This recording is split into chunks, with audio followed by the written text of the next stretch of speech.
L'arme contre la désinformation, c'est de bien s'informer. Mesdames et messieurs, ravis de vous retrouver dans ce JT hebdomadaire sur Actuel Média. À présent, les titres.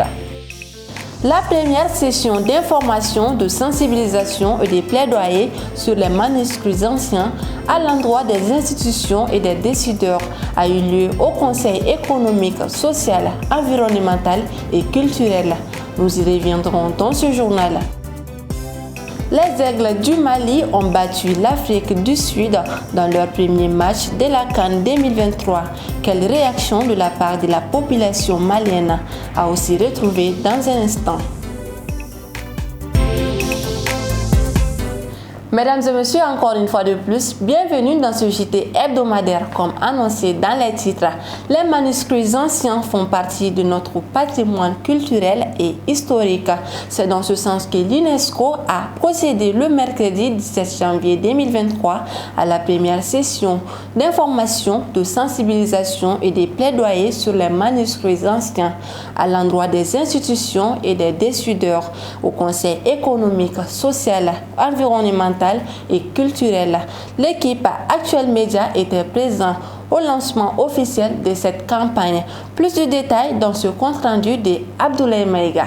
Ce mercredi 17 janvier 2024, le Conseil économique, social, environnemental et culturel a abrité la première session d'information, de sensibilisation et de plaidoyer sur les manuscrits anciens à l'endroit des institutions et des décideurs, un événement organisé par l'UNESCO. Trésor inestimable, les manuscrits anciens nous relient directement au passé en nous rappelant l'histoire et la richesse de notre culture.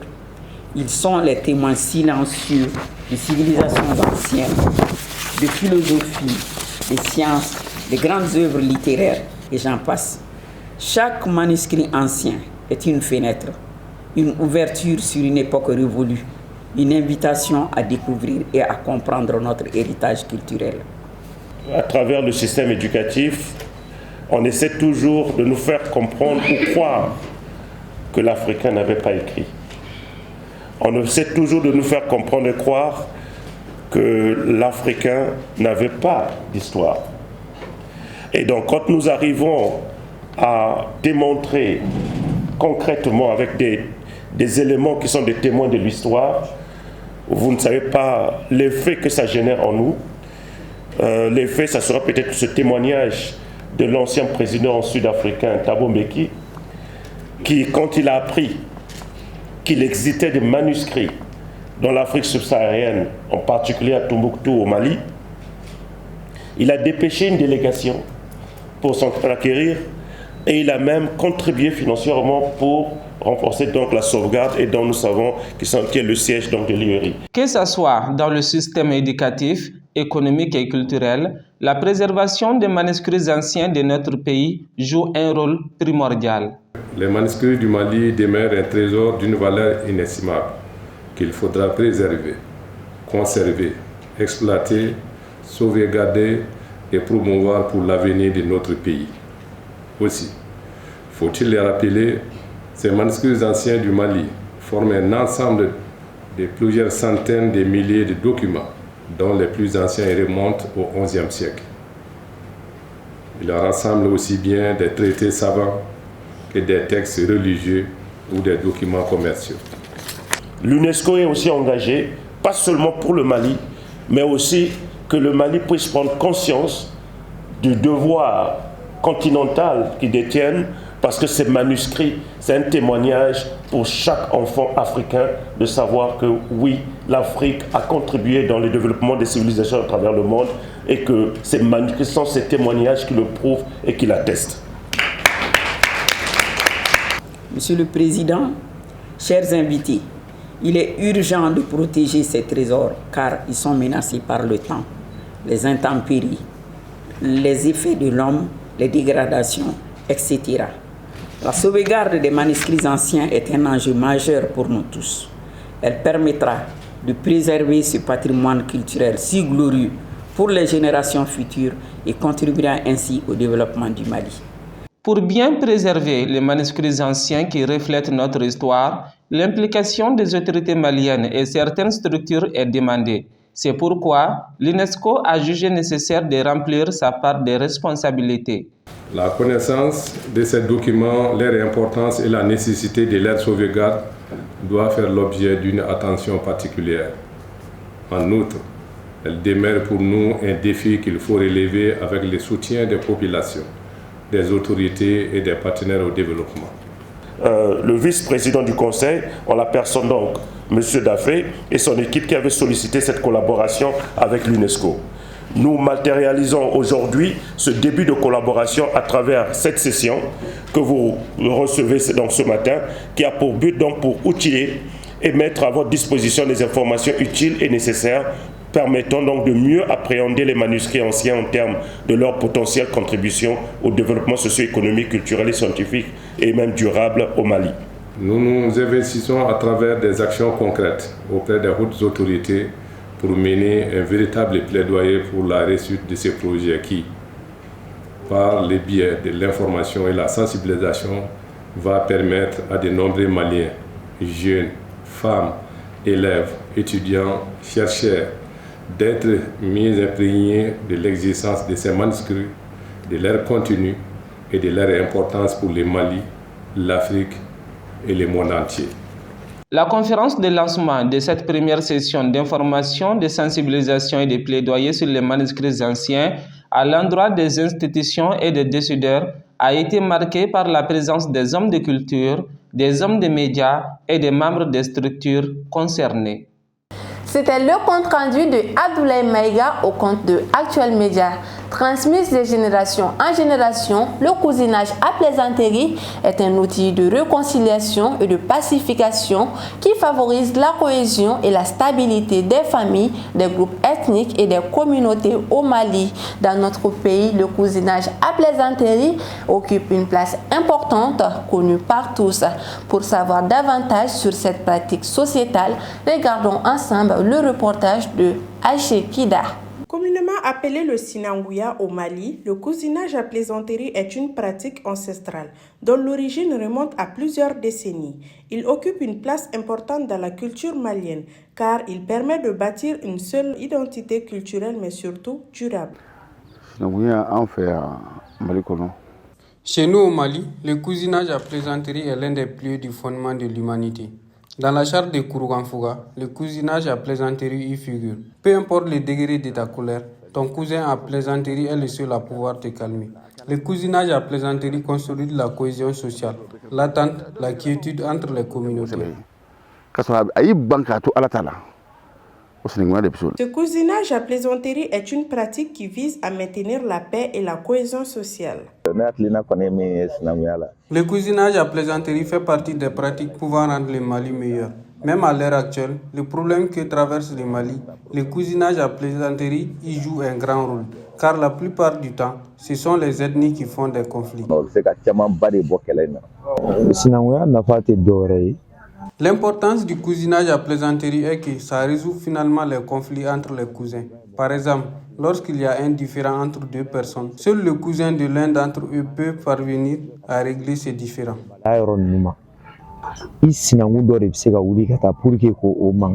Cependant, pour pérenniser cette tradition, il faut qu'on se donne la main malgré la modernité. Il faut que le cousinage à plaisanterie soit bien expliqué et détaillé aux jeunes d'aujourd'hui pour qu'ils puissent réellement le comprendre, car l'avenir du pays leur appartient. Nous les griots, nous devons véhiculer le message comme nous l'ont enseigné nos ancêtres et aussi dans toutes les langues qui existent chez nous. Si tout le monde comprend qu'est-ce que c'est que le cousinage à plaisanterie, le pays sera doux.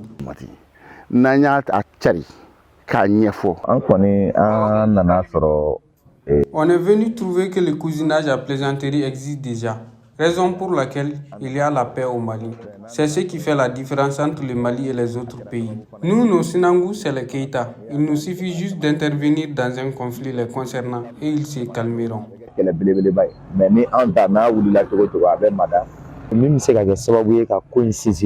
Pour maintenir ce cousinage à plaisanterie, cela dépend de nous-mêmes. Il faut que les choses restent telles qu'elles sont. C'est vrai que les gens évoluent avec le temps, mais il ne faut pas du tout de changement dans le Sinanguya. Je souhaite même qu'on ne le modernise pas. Le Sinanguya permet de maintenir une certaine harmonie et c'est ce qui fait la beauté du pays. Les Aigles du Mali ont débuté la CAN 2023 avec une victoire de 2-0 face au Bafana Bafana de l'Afrique du Sud, mardi 16 janvier 2024 au stade Amadou Gon Coulibaly de Korogo. Qu'est-ce que la population malienne pense de ce premier match et quel est son espoir sur nos joueurs au reste de la compétition? Nana Kadija Kone pour plus de détails. Si ça nous m'a d'abord amtanu e kangono amtu be kundi.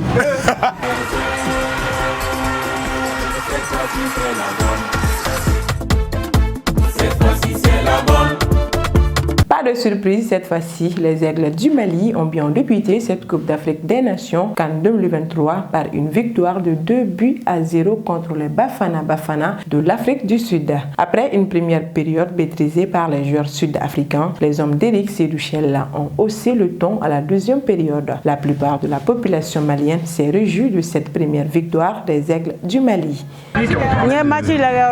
J'ai regardé le match, selon moi, ils ont très bien joué. Et j'ai beaucoup aimé cette victoire.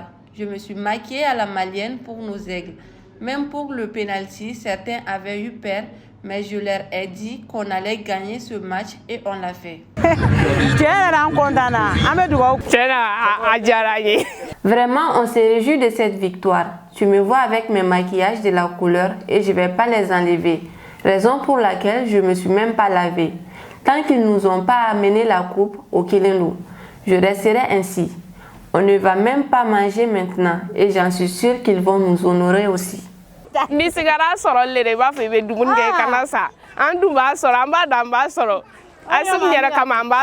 Pour certains, les premiers matchs ont toujours été sous pression pour les joueurs, ce qui les rend plus difficiles. On a un peu joué.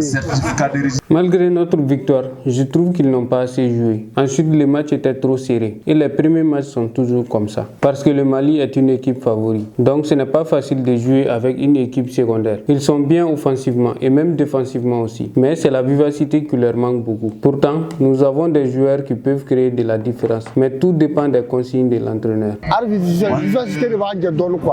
Le match étant un travail d'équipe, M. Camara trouve que nos joueurs ont tous mouillé le maillot.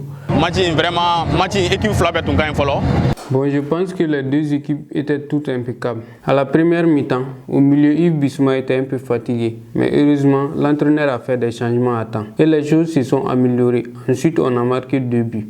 Bon, je ne saurais dire qui a été l'homme du match, car c'est un travail d'équipe. Donc, ils ont tous mouillé les maillots. Et nous souhaitons qu'ils continuent ainsi. Vraiment.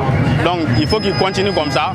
Volontaire RAO de 11, donc c'est un jeu collectif, c'est un peu ça. Voilà. Quant à certains supporters, nos joueurs doivent redoubler d'efforts. Il y a beaucoup de choses qui manquent à nos joueurs. De 1, on n'a pas de marqueurs de but. Et de 2, ils sont trop distraits. Donc l'entraîneur et les organisateurs doivent tous bien jouer leur rôle. Malgré on a gagné ces premiers matchs, mais s'ils continuent ainsi, ils viendront nous trouver ici. Donc il faut qu'ils redoublent d'efforts. On n'a qu'un seul objectif, c'est de marquer des buts.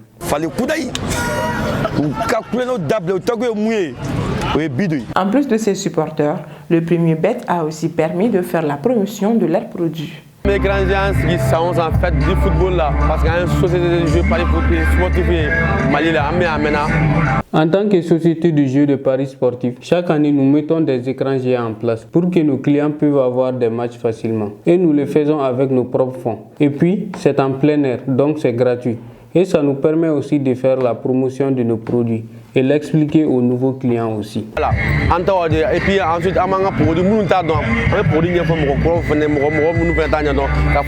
on existe. Pour cette 34e édition de la CAN 2023, les Maliens sont persuadés qu'avec cet effectif, ils pourront remporter la coupe. Grâce aux supporters des Aigles venus d'un peu partout, le stade de Koroko a été bien plus rempli qu'au match précédent. Il est à préciser qu'au moment où on écrit ce texte, les Aigles n'avaient pas encore joué leur 10e match face à la Tunisie. C'était là la réaction de quelques Maliens à travers le micro de Nana Kadija Kone. À présent, l'actualité nationale et internationale en bref et en images avec la voix et la compilation de Abdoulaye Maïga suivant.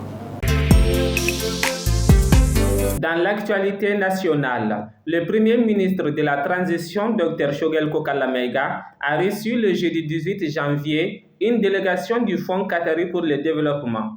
L'objectif de cette visite était de poursuivre les échanges et de matérialiser la convention de près de 100 millions de dollars, soit plus de 600 milliards de francs CFA. Cette convention sera un appui budgétaire pour le financement de certains projets, notamment l'École africaine des mines, la réalisation de l'Université de Ségou, etc. Toujours dans l'actualité nationale, à l'occasion de la célébration du 20 janvier, l'Association des élèves et étudiants du Mali, AM de la rive gauche, a rendu hommage aux forces armées maliennes le vendredi 19 janvier 2024 au sein de l'ECK.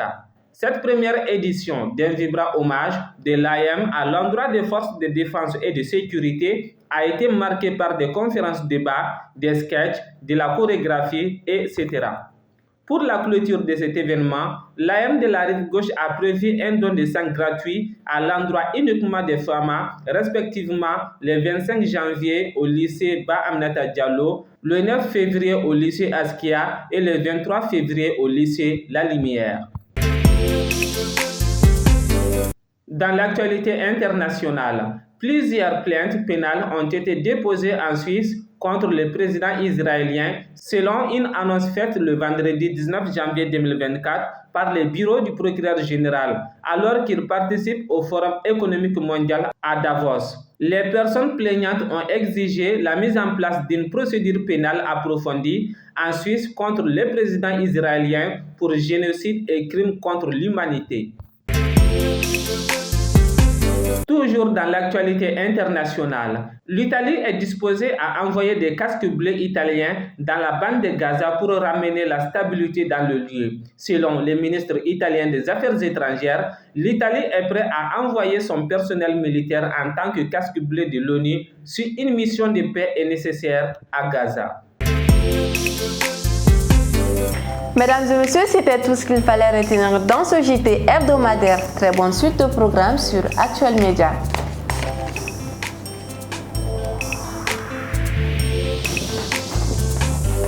Ce JT vous a été présenté par ESG, École supérieure de gestion. ESG, École supérieure de gestion, le CNAM INTEC, spécialisé dans la formation des métiers de la comptabilité et de la gestion d'entreprise. Nous sommes à Badialan 2, immeuble ex-cinéma ABC. Parce que nous croyons au grand potentiel humain, parce que nous incarnons la performance, parce que l'autonomisation et le perfectionnement de l'édite constituent notre objectif. Rejoignez-nous, Université Bazo, la performance par excellence. OTS est là pour tous vos besoins en matériel électronique et électroménager. Sistra Technologies est une société de prestation de services et de commerce, évoluant dans le domaine des nouvelles technologies de l'information et de la communication, la fourniture de matériels biomédicaux, la bioinformatique. La prestigieuse Université d'excellence est UTG, première université qui offre la formation robotique et électronique révolutionnée au Mali. Et UTG, 80% de pratique et 20% de théorie. Elle oriente surtout les jeunes vers l'entrepreneuriat, ce qui fait que 70% de ses étudiants deviennent des entrepreneurs.